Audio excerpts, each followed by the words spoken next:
Hello, my name is Sheldon Washington. Tonight I invite you to view this documentary I created on the futures of technology that is rapidly becoming popular throughout the world.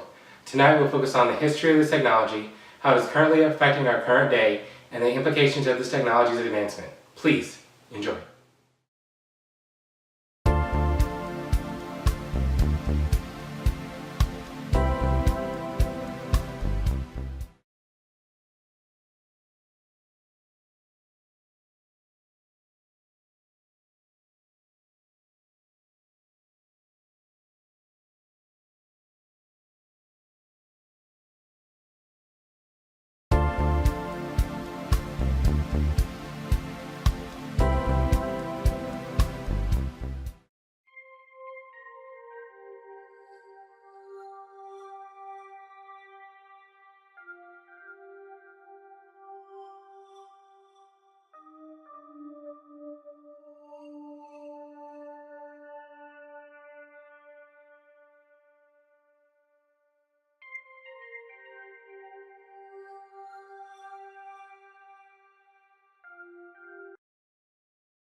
The Oculus Rift, the very first virtual reality device to set off the new trend.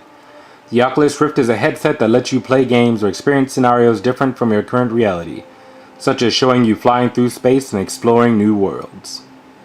It basically sends you a picture or video that you can look at from all directions by offering the user a 360-degree look at their surroundings. The Oculus was created by 22-year-old Palmer Luckey, who sold his idea to Mark Zuckerberg, the current CEO of Facebook, for $2 billion. Zuckerberg believed that virtual reality would be the next step in the technological communication revolution, just as Facebook had done in the past. However, nowadays the Oculus is not the only virtual reality device on the market. With its increased popularity, many companies plan to get in on the VR scene.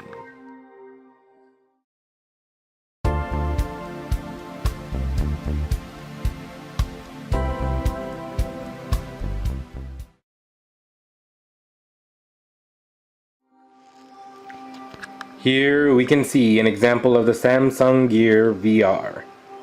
As the demand for VR headsets begins to progress throughout the world, big-time media companies are doing their best to get into the VR game.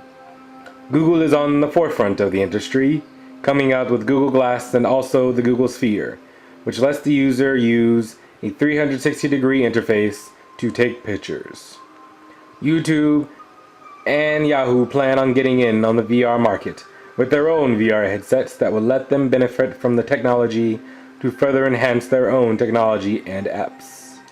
Even Facebook has begun to further experiment with the Oculus to stay ahead, such as develop its own apps that will let users take video and photo on multiple platforms. There are those, however, that use the applications of the VR for other purposes.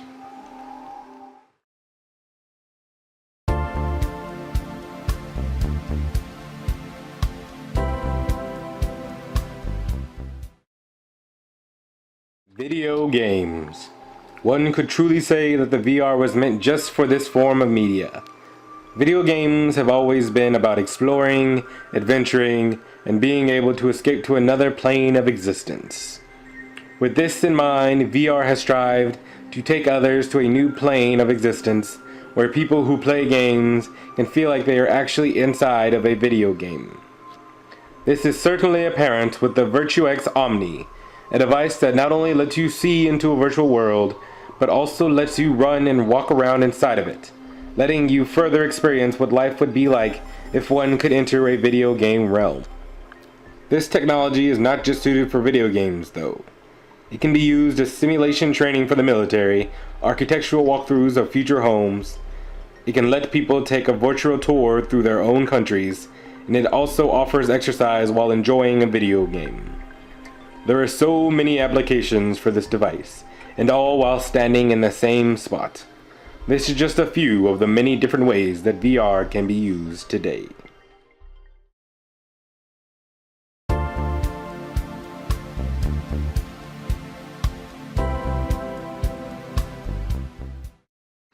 A couple of months ago, the VR began to offer a look at war-ravaged Syria. The activist news organization Riot is teleporting viewers to real-life conflict zones and disaster areas like Nepal and Syria. The 3-minute film, Welcome to Aleppo, features 360-degree views of abandoned areas in Syria's former commercial center. In one scene, bullets can be heard whizzing past the device used to film the VR footage, while another catches a glimpse of 4 Syrians on a motorbike traveling down a ruined street. Musser, one of the men responsible for producing the film, was quoting and saying, "We just want this story to get out there. It's not about creating a revenue opportunity for people to pay to download this footage. It's about seeing how many people can watch this as soon as possible. As the technology progresses, it'll become easier and easier for people to experience it. This shows that VR can be used in journalism, giving people a look at how war and fighting is in other countries. The VR technology could surely make leaps and bounds towards further educating others in a way that is more comprehensive to understand, as well as immerse them in the experience so they can truly understand how life is in other countries. Because of projects like this, VR has begun to be recognized even further."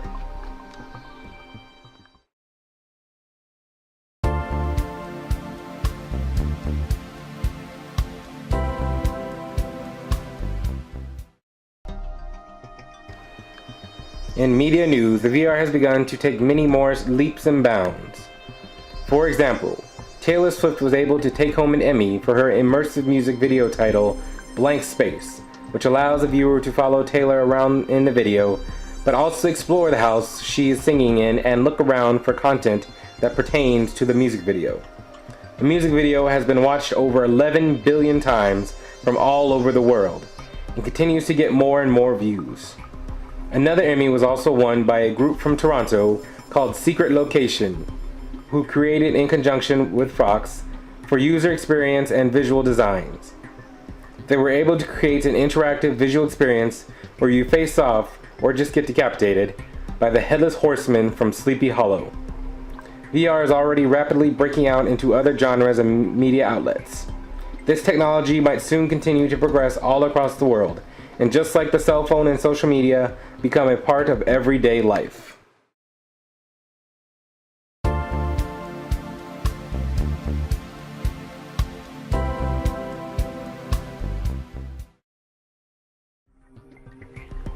In the future, we can count on new kinds of technology battles arising because of this technology. VR could be applied to sports. It could be used for military training. It could be used for space travel simulations, and the list goes on. Technology is expanding at an ever-growing rate, and there will always be new ways to look at media, new ways to play games and watch movies and TV, new ways to experience life. VR could be the next step in the media industry, as well as the next step in global communication. However, how will this cause future generations to change? Just as we have problems with iPhones with the youth today, could VR also be a problem for future generations to come? What more could happen in the future now that VR has become reality? Those questions can only be answered in the future, but I believe that VR is the next step in a long line of technological marvels that humanity has to offer. Hello, I hope you enjoyed my documentary on virtual reality. I believe that as technology spreads across the world, the future of international communication will change for the better. How will this change the future? I do not know, but as technology advances and adapts, so does humanity. I think this technology is the first step in a new world for humankind. I am Sheldon Washington, and I wish you all a good night.